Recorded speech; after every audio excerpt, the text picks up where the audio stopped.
আত্মাহুতি দেন। আজকে যে সমাবেশ, এই মন্ত্রীর পদার্পণ, এ আমাদের জন্য একটি ভাগ্যের বিষয়।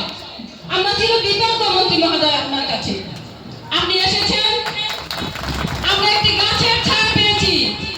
আপনি এসেছেন, আমরা একটি বিশ্বাস পেয়েছি, আমরা একটি আস্থা পেয়েছি, আমরা একটি নির্ভরযোগ্য স্থান পেয়েছি, যেখানে আমাদের এই সনাতনীদের ছোট ছোট চাওয়াগুলো আমরা বিগত এত বছর ধরে কোথাও বলতে পারি নাই।